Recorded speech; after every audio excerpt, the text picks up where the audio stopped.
Due to the fact that you clicked on this video, you'll probably have some interest in shiny cards, whether it be Magic or Pokemon. If you've been following what's been happening with Magic and Pokemon, you've seen how these prices have gone absolutely loony over the past year. It's bonkers. It's absurd. It makes me sad. When I was a wee lad, I remember back when cards were somewhat affordable. My favorite set at the time in 2014, oh my god, I'm so old, was XY Flashfire, which was roughly $100 a box back then. It is now $136, adjusted for inflation. Now, a modern box of cards, being Dustin Rivals, the newest Pokemon set as of recording this video, is going for 160 MSRP, but no, it's not. Here's the box. Here it is. Oh, that's the price. Okay. Wow. This set is not worth $250. That's absurd. It's not. Yeah. But why are trading cards as a whole getting more expensive? It's because of losers. I need to. It's because of scalpers and investor people. And what I mean by each of those terms, scalpers, much easier to understand. They infect every form of entertainment out there. They just buy a product, go online, sell it for more. That's it. They provide literally no value to society. They literally just take value. But the investor bros, that is a whole different beast. Investor bros are people who are too dense to invest in stocks or real estate, so they turn to children's trading cards to invest in those instead. But this video isn't going to focus on why scalpers suck. That video has been beaten into the ground so many times already. Everyone has the same points over and over again. I'm not going to talk about those. I want to talk about how trading card games have devolved into this pseudo investment that some crazy people see them as today.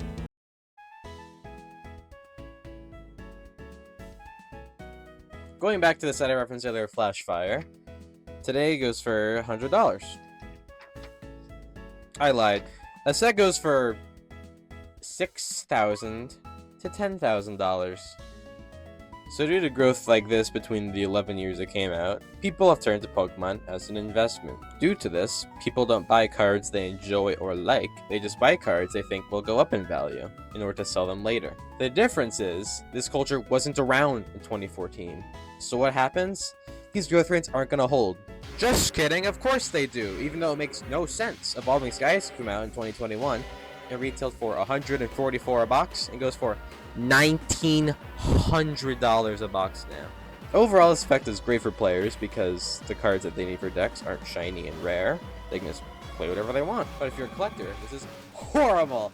Horrible. The current culture has made it so I haven't bought in cards since 2024. I'm recording this as of July 2025. This is the main thing that made me want to make a video. It's been like a year since I made a video, and it is due to the Magic the Gathering Final Fantasy collaboration. If you've been living under a rock or have a greater purpose in life or full-time employment, Magic the Gathering and Final Fantasy made a whole set. So usually with collaborations, they'll make like a few decks or a few special cards, but with this one, they made a whole set, a bunch of individual cards that are like for premium printing, so we're not gonna get into that. They made pre-made decks, they made super turbo art boxes, all this stuff, whatever. But what set off the Magic craze in the literal past month is serialized cards. Serialized cards are trading cards that are in a finite amount, meaning that once they are printed, that's all there's gonna be. And for Final Fantasy, they made 77 golden chocobos, because everyone loves the chocobo. Everyone loves the Mickey Mouse bird in Final Fantasy, and they made 77 of them because Final Fantasy VII is the one that sold the most. I don't think that's true, actually. It's just the popular one.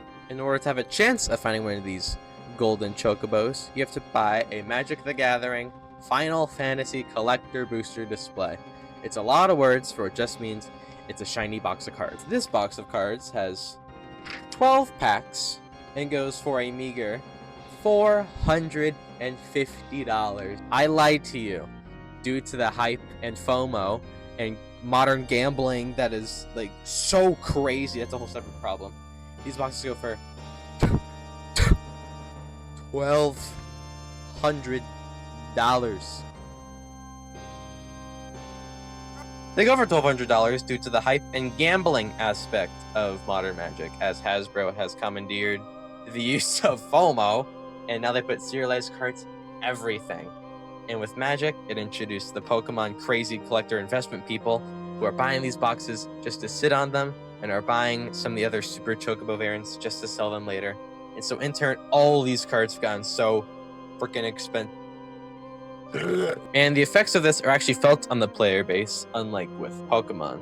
So for example, Vivi Ornithir, he's a little wizard guy in Final Fantasy IX. He's a very great character, but in Magic the Gathering, I hate him and I hope he burns in hell. It is a stupid overpowered card that is going for $50 for the cheapest copy because it is so good, and it is rare because they printed at higher rarity to sell more packs. Yippee!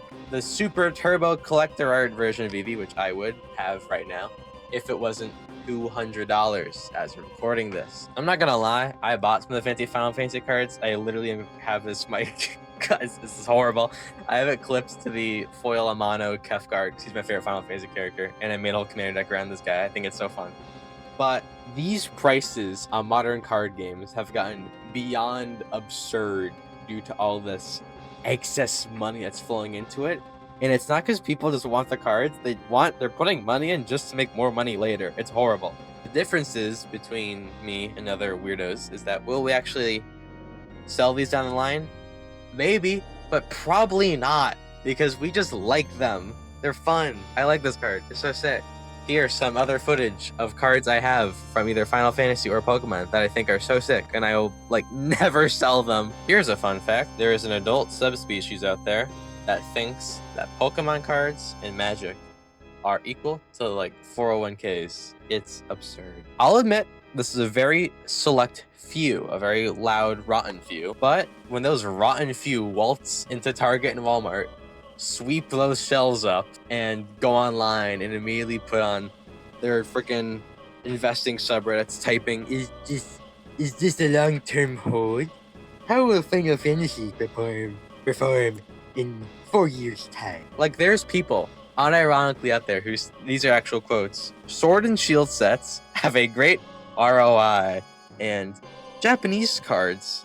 What did I did a typo. Japanese graded cards don't age as well due to having high quality. Gone are the times of having value tied to just enjoyment. Now all that matters in your Charizards and your Planeswalkers is ROIs. With this artificial financialization, which I'm not sure is a word. If it's not, then screw you, I'm going to do it anyway. That was me and I apologize. This video could be far longer than I made it because I think this all realistically stems back to gambling and how crazy it's gotten in the past couple years. You can literally bet on you can bet on pro wrestling matches. People take sponsorships saying oh yeah, who do you think will win at SummerSlam? So to wrap it up, if you want to go invest, buy stocks, buy ETFs, just buy the mainstream stuff. Buy waste management stock, because no. If you want to buy cards just for Magic, go online. Commander's the main format right now. I talked about Standard beyond briefly, but if you want to get into Magic, just learn Commander first. There are cheap precons out there that are really fun. Here's one that I use. And this is my go-to precon. It is so fun. I got it at Walmart. It's great. And if you want to buy Pokemon cards, just buy Japanese versions of anything, really. They look better, the condition is better, and they are so much cheaper. Here's an example. This Groudon in English, there's its price. It's crazy last time I checked, and here's the Japanese version. It's the same exact card. It literally looks nicer in Japanese. It's shinier and prettier too. But anyway, that's it. This is a very poorly put together rant / history lesson about trading cards and how horrible they've become in past years.